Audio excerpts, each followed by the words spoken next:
जय श्री राधे कृष्णा। आप सभी का आपके अपने YouTube चैनल पर स्वागत है। आज के दिन हम गुरु पूर्णिमा व्रत कथा का श्रवण करेंगे।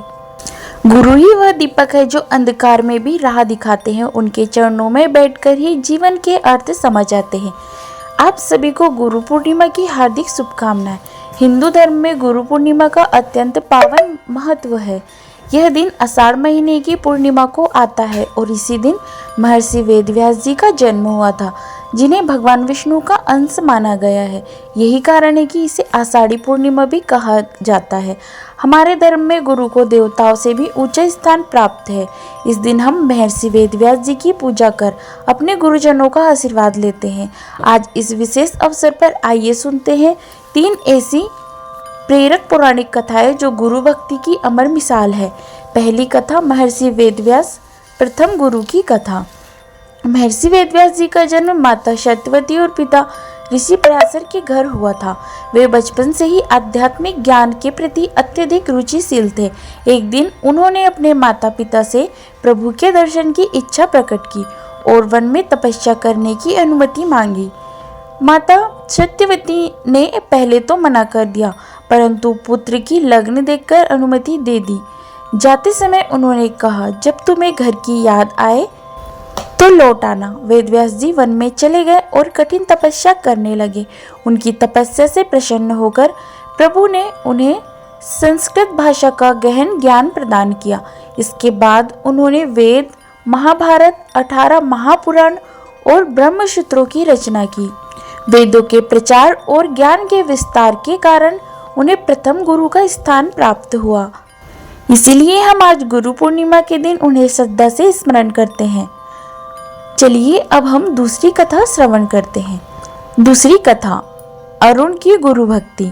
गुरुकुल परंपरा में शिक्षा केवल पाठ्य ज्ञान नहीं बल्कि सेवा और समर्पण का भी नाम थी। ऐसी ही एक आश्रम में महर्षि धौम्य के शिष्य रहा करते थे।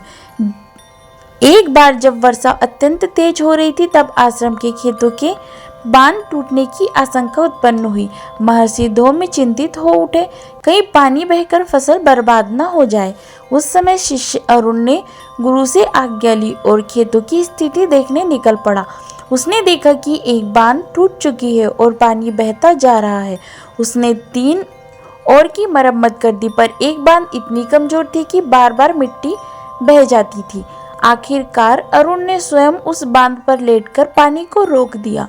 सुबह जब गुरु आश्रम से निकले तो उन्होंने देखा कि अरुण पूरी रात बारिश में भीगता हुआ बांध पर पड़ा है। गुरु भाव विभोर हो गए। उन्होंने अरुण को गले लगाया और आशीर्वाद दिया, तू तेजस्वी और दीर्घायु हो पुत्र। आइए अब हम तीसरी कथा का श्रवण करते हैं। तीसरी कथा, एकलव्य, आत्मबल और गुरु भक्ति की प्रतिमूर्ति। निषाद राज हिरण्यधनुष के पुत्र अभय, जिन्हें आगे चलकर एकलव्य के नाम से जाना गया, उनमें धनुर्विद्या के प्रति अद्भुत लगन थी। उन्होंने जब गुरु द्रोणाचार्य से शिक्षा लेने की इच्छा प्रकट की तो उन्हें जाति के कारण अस्वीकार कर दिया गया, परंतु एकलव्य ना रुके।